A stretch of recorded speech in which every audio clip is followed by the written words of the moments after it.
Ассаламу алейкум, муҳтарам донишҷӯён. Имрӯза мавзӯи лексионии мо аз фанни кори ҳамширагӣ дар педиатрия буда ба мавзӯи ҷоғари маҳаллӣ бахшида шудааст.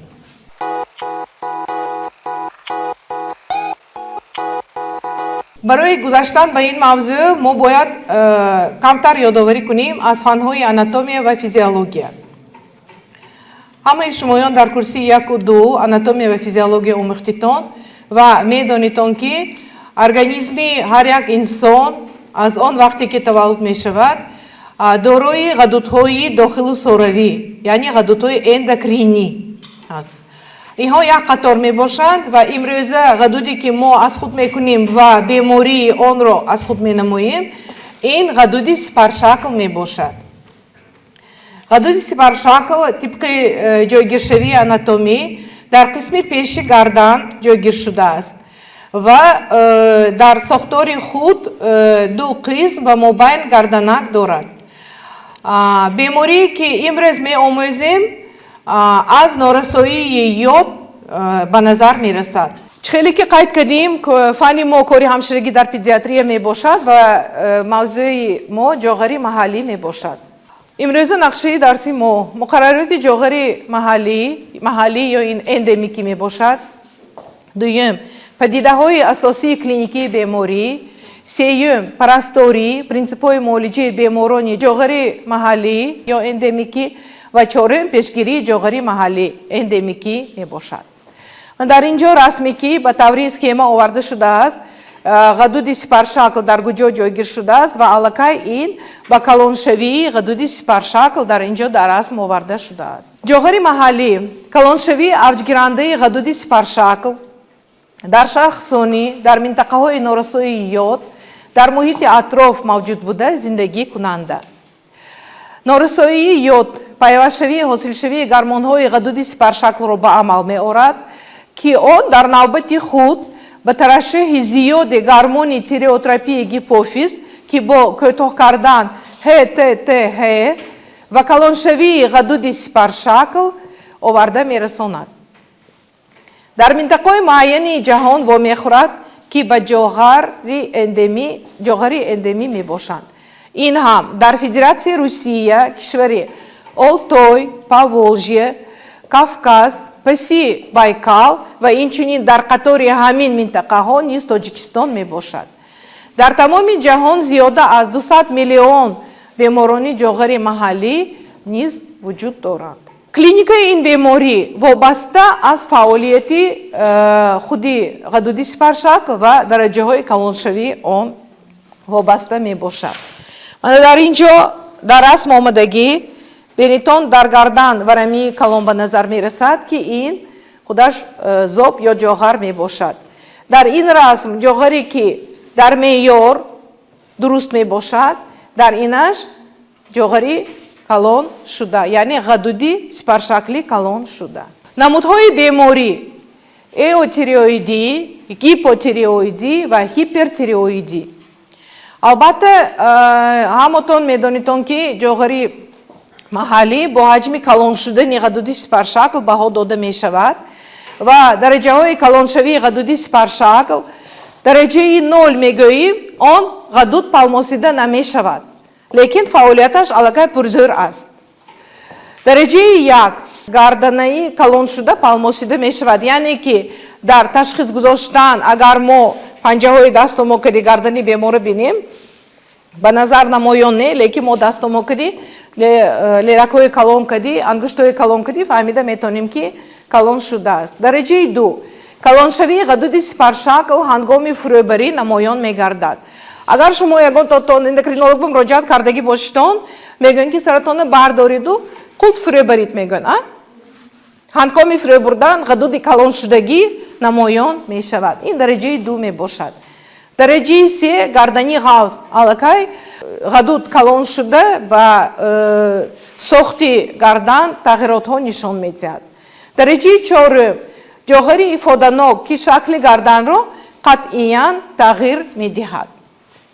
ва дараҷаи 5 ғадуди андозааш азим, яъне азимҷуста мегӯем калон که به قفس سینه میفراید.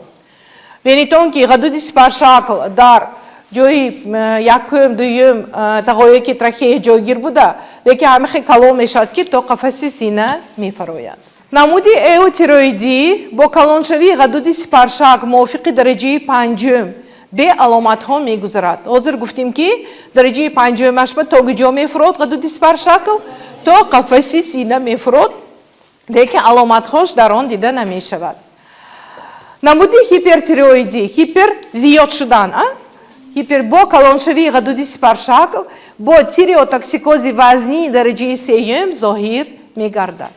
و نمودی هیپوتیرویدی با کلینیکای هیپوتیریوز موافق می باشد. من در این رسم آورده شده است. این هم در غدود در معیار می باشد. در اینجا این уже دیفوزно увеличенный зоб میگوییم. غدود به حد کلون شدگی است. من اینجا در رسمی که دخترک بینیتون هنگامی سرش برداشتن غدود علاقه به نظر نمایان می باشد. فهمو؟ خب تشخیص همشیرگی در مورد نمود هیپرتیرویدی جوهری محلی اندمی اینجا آوردگی من تشخیص به ما چیکار میکنیم پالموسیده معین میکنیم غدود سپارشاکل رو. اکنون در تشخیص ما نگاه میکنیم با شکایت بیمار گوش میکنیم و شکایت میکند با بیمه‌داری، عصبانیت، ناآرامی، تلبکوری این معنای آن را که شما به مجبور میکنید یکون کار کردن و خودش خواهشی کار کردن ندارد. گریانچگی، افزودن دلزنی، نامرتبی کاری دل، عرقشوری، خرابشوی و بیخوابی. این علامت هایی که ما هنگامی هیپرفونکسی جوهری محلی میبینیم.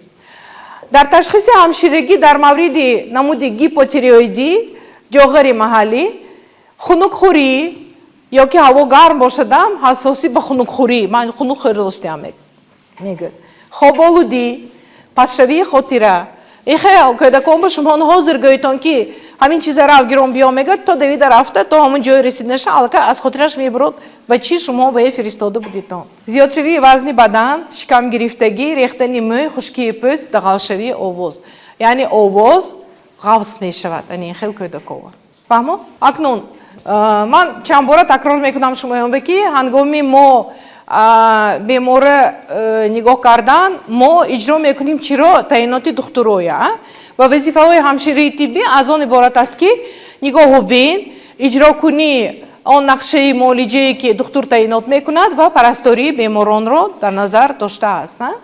خب اکنون در پرستاری بیماران همشیره طبی باید چی را تامین کند؟ یکم اینجا آمدگی اجرا نمودن رژه حرکتی. رژه حرکتی از آن وابستگی کودک کی میخیزد، کی وی نهاری میکند، کی وی با مشغولیت جسمانی مشغول میشود، کی خواب میرد، کی با درسهایش اگر مکتب خون باشد اگر مشغول میشود. اجرا نمودن رژه غذایی از جانب دکتر تعیین شده. رژه غذایی ما البته نگاه میکنیم برای چی؟ برای آن که با کودکان یک قطار محصولاتی که ممکن نیست استفاده بردن چیکار میکنیم ما آن نفرانی که مهربانی میکنند آن غذایی که ممکن نه به دسترویکان آورده میتیان برای همین ما رعایت کردن ما در کار این چیزه اجرا قبول درست و سری وقتی داروگی ها از جانب بیماران ما میدونیم که در کدام نمودی که می باشد در بیماری ما این از گرمان ها وابسته گفتیم و تعیینات دور درازی گرمان ها با وجود می آید که بعضی حالت به کودکان به نظارت مانده این چیزهای استفاده نمی برند برای همین همشیره طبی وظیفه دار است که این داروگی های البته وقتش به اجرا کند.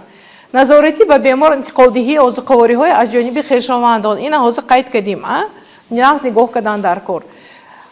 نظارتی تاثیر ناخوشی معالجه داروگی بعضا حالت ها میشد که یگان این یا آن دارو تاثیر ناخوش پیدا میکند به بیماران. همین چیزا ما نگاه کردن ما در کار که حالت بیمار در وقت گرفتن دارو چی خیل می باشد.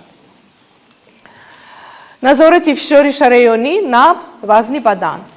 برای چی نظارت فشار شریانی؟ آن حالتی هست که فشار شریانی کودک تغییرات می‌یابد. баланд шудани систоли ва паст шудани диастоли ба назар мерасад. Набз гуфтим, аз кадом мисол? Набз он чизе ки якум аломати ки кӯдак шикоят мекунад ба тез задани дил. Ва вазни бадан, ҳозир қайд кардем ки вазни бадан дар намуди гипотиреоидӣ чӣ хел мешавад гуфтим? Хароб мешавад. Дар гипер чӣ? Фарбе мешавад. Бо мегардим ҳозир ин мавзӯъ бо аниқтар тасдиқ мекунед. омодасозии беморон барои таҳқиқотҳои лабораторӣ ва инструменталӣ. таҳқиқотҳои лабораторӣ ва албатта шумо медонед мо таҳлили хун ба ҳормонҳо мегирем. инструменталиш бошад, ин гузарониндани ташхиси ультрасадо мебошад.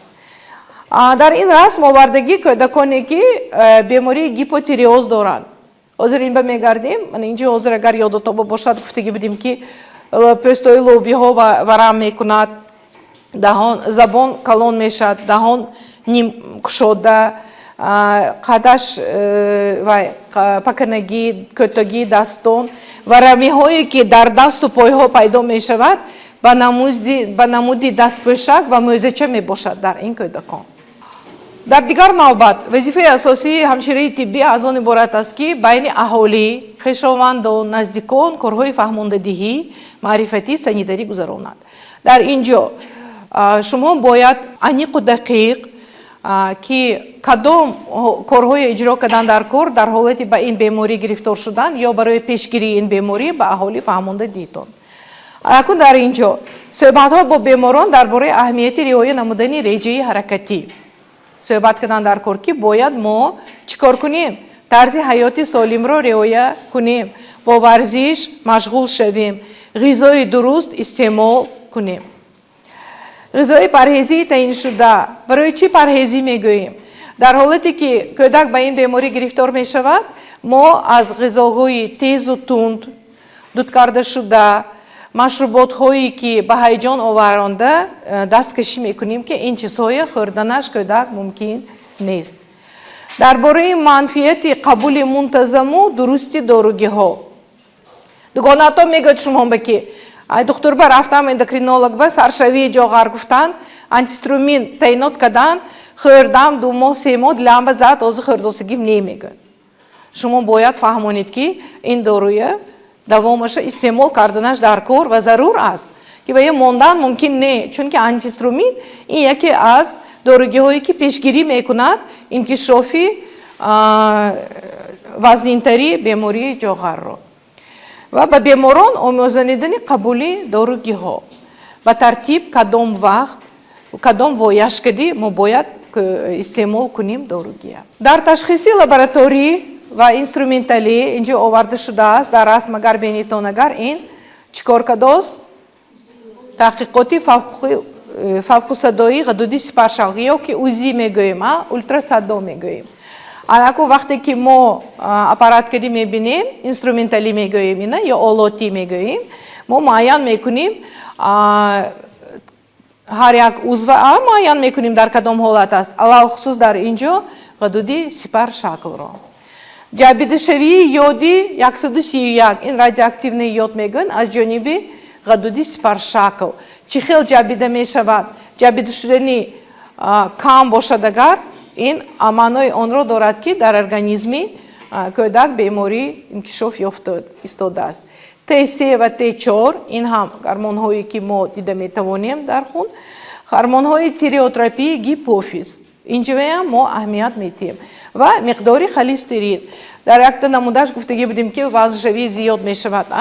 хун ба холестерин ка зиёд мешавад он вақте ки мо вазномо зиёд мешавад, миқдори холестерин зиёд мешавад. мегузарем ба лаҳзаи дигари муолиҷа. як қисми инҳои мо аллакай гуфта гузаштем, шумо ён кардед ҳозир ва мана ин дар схема омадааст ки бояд ки мо реҷаи озод истифода барем, яъне ки мо кӯдака маҳдуд кардану мо дар кор не, ту ин кор мумкин ё ин кор мумкин не.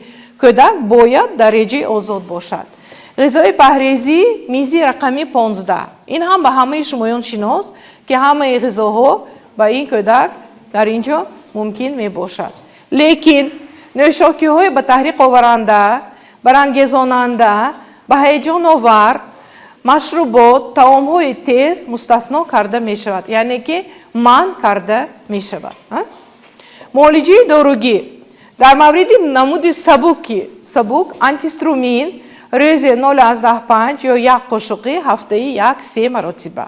ҳозир ба осонтар бромдагӣ таблеткаҳош бромдагӣ, таблеткаҳое ки мо истифода мебарем, албатта миқдори онҳо аз тарафи духтурон таъинот карда мешавад. дориҳои тиреостатикӣ ё мерказалил дар ҳолати афзудани функсияи ғадуди сипаршакл. васоити доругӣ муолиҷаи тиреотоксикоз, муолиҷаи гипотиреоз дар мавриди пастшавии функсияи ғадуди сипаршакл ва муолиҷаи ҷарроҳӣ. ва инҳо бисёр намеистем, чунки ин вазифаҳои духтурӣ мебошад. шумо бояд кӯтоҳ маълумот доритон, ҳамин кифоя мебошад. муолиҷаи ҷарроҳӣ кай ба гузаронида мешавад? дар дараҷаи 4-ум, 5-ум ки ғадуд беҳад калон мешавад, дар инҷо мо ҷарроҳӣ мегузаронем. дар расм оварда шудааст инҷава. мана ин ҳолати солимӣ бенитон симои бемор, ин ҳолате ки тиреотоксикоз мегӯем, ғадуди сипаршакл фаъолияташ пурзӯр аст. чашмо калон шуда, ёдотон ба омад меҳозир хусусиятҳои анатомӣ физиологӣ ва гуфтагӣ будем. ҷоғар калон мебошад. худи ғадуд инҷа омадааст ки ин дар меъёр инаш калон шудааст. дар инҷо бошад ин расми кӯдакӣ ки гипотиреоз дорад. ҳозир бо гипотиреозба мегузарем мо. ин дар ду намуд мегузарад. ҳозир ман бо мефаҳмонам. инҷивиам бенитон асосан гипотиреозба ҳозир мо хусусиятҳои анатомии физиологивӣ чӣ гуфтим? варамиҳои лооб пардаҳо ба назар мерасад. кӯдак қадаш паст, дасту пойҳояш кӯтоҳ мебошад.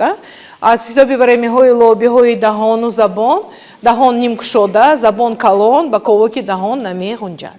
фаҳмо? ва пешгирии ҷоғарии эндемикӣ. пешгирии ҷоғарии эндемикӣ ба ду намуд тақсим мешавад, аввалин ва дуввумин. истеъмоли маҳсулоти баҳрӣ, ғизо бо доштани микроэлементҳо. дуюмин, назорати диспансерии бемор бо назорати духтур эндокринолог. акнун ҳозир маълумоте ки гирифтитон ба ин беморӣ вобаста, мо ҳозир ба тариқи презентатсия ва фаҳмондадиҳӣ ман шумо ба фаҳмондам. вақте ки мо ин чиза боз мустаҳкам мекунем, дар хотиротон нағз мемонад барои чӣ? барои он ки дидан беҳтар аз шунидан мебошад. Йода. Мы будем говорить о зобе. Да, мы будем говорить о таком заболевании, как эндемический зоб. Дело в том, что наша щитовидная железа играет очень важную роль в работе всего организма. Если человек недополучает в силу особенностей питания в каком-то регионе, и, собственно, это и подразумевается под термином эндемичный, недополучает такой важный микроэлемент, как йод, щитовидная железа не может производить гормоны, которые она производит. В результате у человека существенно изменяется жизнь, вплоть до того, что люди испытывают затруднения с концентрацией внимания, у них резко снижают умственные способности. Вот. И если, например, мама проживает в йод-дефицитном регионе и не компенсирует этого, это может привести к тому, что ребенок будет страдать от кретинизма, то есть его нервная система недоразовьется. Это заболевание распространено у нас в России? По статистике Всемирной организации здравоохранения около 30% населения нашей планеты живет в йододефицитных регионах, то есть испытывает дефицит йода в питании. Это не значит, что его нет вообще, это значит, что его недостаточно для нормальной жизни. И около 10% всего населения Земли уже имеют, пусть и в начальной стадии, заболевания, которые связаны с йододефицитом. Итак, что же происходит при этом заболевании? При этом заболевание из-за дефицита йода, щитовидная железа, как я сказал, не вырабатывает собственных гормонов или вырабатывает их недостаточно. И в ответ на это та железа, которая регулирует деятельность щитовидной, это гипофиз, железа, расположенная в нашем мозге, она начинает вырабатывать вещество, которое называется тиреотропный гормон, и это вещество стимулирует рост щитовидной железы, она начинает увеличиваться в размере и формируется зоб. Если зоб еще не вырос, да? Да. Какие есть симптомы этого заболевания? Я предлагаю обратиться к тому эксперименту, который мы провели до начала нашей программы.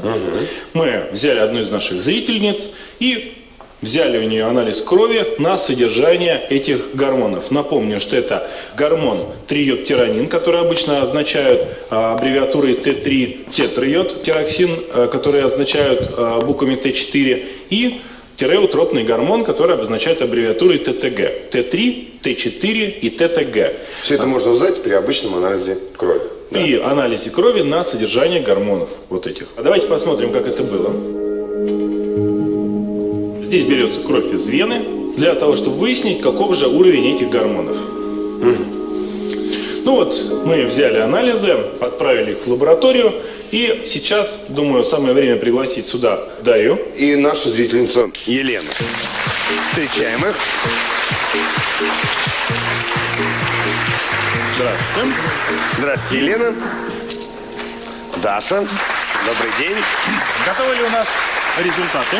Да, у нас готовы результаты анализов. Значит, содержание тиреотропного гормона 5,1, при верхней границе нормы 4,9. То есть мы имеем незначительное повышение содержания тиреотропного гормона, гормона гипофиза. Так. Т3 общий в пределах нормы 1,2. При нижней границе нормы? 0,89.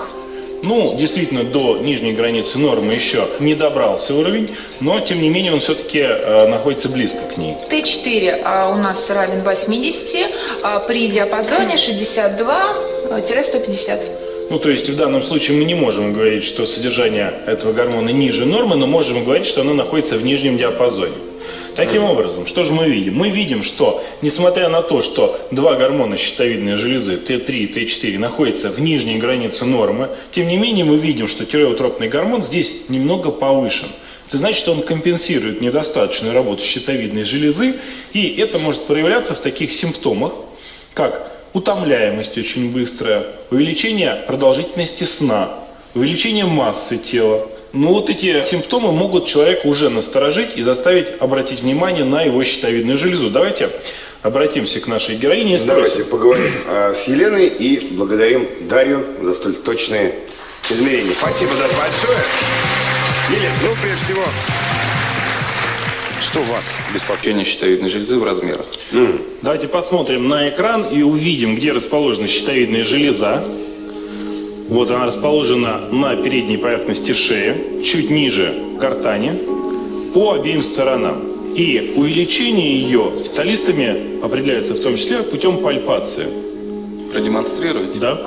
Безусловно, давайте посмотрим Елену. Есть две методики пальпации. Это пальпация либо большим пальцем спереди, вот, и либо пальпация сзади, когда пациент сидит на стуле. Так, стула у нас нет.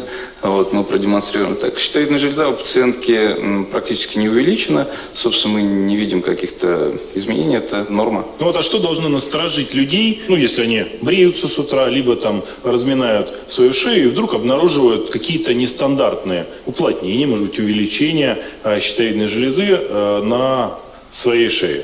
То есть, что их должно в первую очередь насторожить?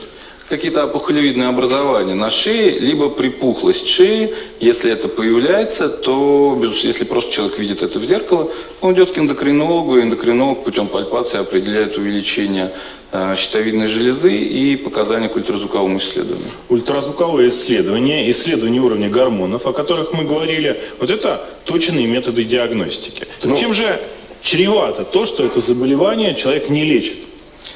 Ну, собственно, если не лечить йодный дефицит, если он будет нарастать и усугубляться, то диффузное увеличение, то есть увеличение щитовидной железы, может превратиться в формирование узлов, которые будут увеличиваться в размерах, и через какое-то время, очень продолжительно, эти узлы начнут самостоятельно вырабатывать избыток гормонов щитовидной железы. Избыток этих гормонов не будет контролироваться, ну, кроме как приемом препаратов, и могут возникнуть показания к хирургическому лечению. Давайте посмотрим на этап этого процесса. Вот это, здесь, собственно, да, классическая такая схема патоморфоза йод-дефицитного зоба, где видно, как при недостатке йода возникает сначала диффузное увеличение, потом... Диффузное, я думаю, что надо объяснить нашим зрителям, что диффузное – это когда еще нет узлов, то есть это общее равномерное увеличение. После Все этого формируются расмявало. узлы, но при этом функция щитовидной железы, все ее части вырабатывают одинаковое количество гормонов, а вот через какое-то время формируется функциональная автономия, когда отдельные сформированные узлы вырабатывают избыток гормонов, но общее количество гормонов еще нормальное. И последний этап – это когда эти узлы вырабатывают избыток гормонов, и уровень гормонов ненормальный, он повышен. То есть таким образом мы идем от недостатка гормонов к их избытку и к хирургическому лечению. Вы понимаете, Елена, что просто вот недостаток йода может привести к хирургическому вмешательству? Но для Конечно, того, чтобы да. вам не было страшно, ведь мы же не хотим напугать, мы хотим объяснить, что делать дальше. Я думаю, что имеет смысл обратиться к Елене Семеновне Чеде. Безусловно. Елена Семеновна. Наша зрительница Елена не дружит с морской капустой. Что ей делать? Она еще здоровая. Только предпосылки к заболеванию щитовидной железы есть, да? Надо это предотвратить. Причина какая? Вот доктор уже сказал, дефицит йода в нашем рационе. Так вот, йода очень много в продуктах моря. Это морские беспозвоночные, кальмары, креветки и так далее. И морские водоросли, морская капуста. Вот вам не повезло с морской капустой. Может быть, действительно это был недоброкачественный продукт. Вам надо попробовать еще раз посмотреть. Салаты дальневосточные, там такие-сякие с морской капустой. Морская капуста сухая, продается в аптеке. Ее очень легко добавлять уже в готовые блюда. Вкус не портится, а польза очень большая. Вот об этом надо задуматься. Всем, не только. Спасибо. آن چیزی که ما حاضر گفتیم شمایان که دقت کردیم همش تصدیق خود را در همین نوار داده همه آن الیمنت هایی که ما گفتیم که در بیماران دیده می شود و پیشگیری این چیزها از طرف دکتران عالمان تصدیق شده است و من باز یک چیز رو به شمایان کردنی نشان دادنی هستم برای همین تصدیق آن چیزی که ما امروز گذاشتیم گیپرفونکسیای جوهری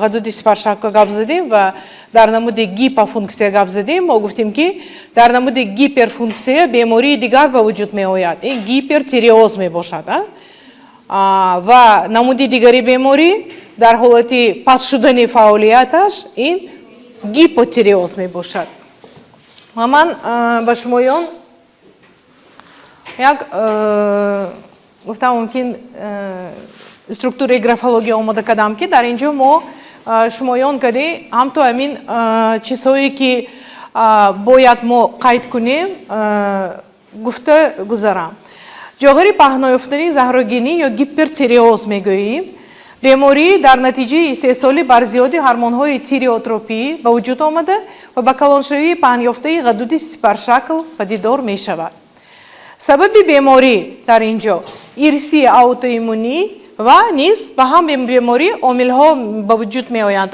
ки барангезонанда мебошанд бемориҳои вирусӣ шиддатнокии ҳаяҷонӣ таъсири барзиёди офтоб дар клиникаш аломатҳои вайроншавии системаи асаб системаи қалбӣ рагӣ маҷрои ҳозима аломати чашмӣ калоншавии ғадуди сипаршакл инҷо аломатҳоша ман ба пуррагӣ қайд кардам шумоҳон ба вақте ки шумоҳон баъзи наздикони худ бинедон агар шумо аллакай ин ҳолатро баҳо дода метавонед то худотон аломатҳои вайроншавии системаи асаб изтироби баланд нооромӣ таби ноустувор гирёнчакӣ вайроншавии хоб арақкунӣ ҳиссиёти гармӣ ларзиши ангуштони даст баъзан тамоми бадан дар вайроншавиҳои системаи қалбӣ рагӣ хуруҷ задани тези дил нафастангӣ ҳиссиёти набзнокӣ дар сар ва дар дасту по садои дил баланд фишори шараёнӣ баландшавии систолӣ ва пастшавии диастолӣ мебошад вайроншавии маҷрои ҳозима баландшавии иштиҳо ташнагӣ вайроншавии кори рӯда калоншавии ҷигар харобшавии тез ва шиддатноки бемор аломати чашмӣ ғӯзачашмии дутарафа бо васеъшавии ковоки чашм чашмзании кам дохсории пилкои чашм бо аломати греффе ва калон шудани ғадуди сипаршакл дар аломати ҳатмии гипотиреоз мебошад вазифаи асосии мо аз чӣ иборат аст пешгирии ин беморӣ пешгирӣ бо мақсади пешгирӣ ба кӯдакони ҳудуди сипаршакли калон дошта, яъне аз меъёр калон дошта ҳаҷмаш, аммо бе вайроншавии функсияи он, инчунин кӯдаконе ки дар собиқи бемории оилавӣ чунин касолат ҷой дошта, назорати диспансерӣ гузаронида мешавад. назорати диспансерӣ чӣ маъно дорад? назорати диспансерӣ ин зери назорати духтури минтақавии педиатр ва эндокринолог, зери назорати фаъолияти ғадудҳои дохилу соравӣ ба қайд гирифта шуданаш лозим аст. дигар намуди ин беморӣ гипотиреоз мебошад ё мексидема мегӯянд. ин бемории модарзод ё ғайри ирсӣ бо паст шудани функсияи ғадуди сипаршакл мебошад. сабаби ин беморӣ гипотиреози модарзодӣ дар натиҷаи набудани ғадуди сипаршакл ё монеагии инкишофи он дар эмбриогенез. Эмбриогенез ин 3 моҳи аввали ҳомиладорӣ. гипотиреози ғайри ирсӣ якумин баъд аз ҷарроҳӣ ва нодуруст табобат кардан ба васоити тиреотоксин пайдо мешавад ва дуюмин ҳангоми иллатҳои илтиҳобӣ ё осебёбии гипофиз, гипоталамус ошкор мешаванд. яъне гипотиреози ғайри ирсӣ якумин ва дуюмин мешавад. дар клиникаша ман ба ду қисм ҷудо кардам. гипертиреози навзод, сустии ҳаракати ҷанин дар батни модар, аллакай кӯдак суст ҳаракат мекунад. майл ба гузарондани мӯҳлати ҳомиладорӣ, яъне баъзи занҳо мегӯянд ки мӯҳлати ҳомиладорӣ аз 40 ҳафта гузашт, ин хеле ҳомилам шуданаш мумкин. навзодон вазни калон қариб 4000 грамм, яъне 4 килограмм. дер афтидани танобаки нов, дертар падидаҳои миксидема, дағалии тарҳи рӯй, бехи бинии васеъ, чашмҳо васеъ гузошта шуда, забони калон варам карда, даҳони нимкушод, овози дағал ва паст. кӯдакон суст, бемадор, хоболуд. аломати доимии беморӣ инварамии лов мебошад. гипотиреози ғайри модарзодӣ дар 3 моҳи аввали баъди бо ҷарроҳӣ бурида гирифтани ғадуди сипаршакл ё ҳамчунин натиҷаи раванди аутомасонӣ инкишоф меёбад. намуди зоҳирии кӯдак рӯй варамида, сустшавии сухангӯӣ ва ҳаракат, дар мактаб аз худкунӣ суст, вайроншавии хотира ва хунукхӯрӣ.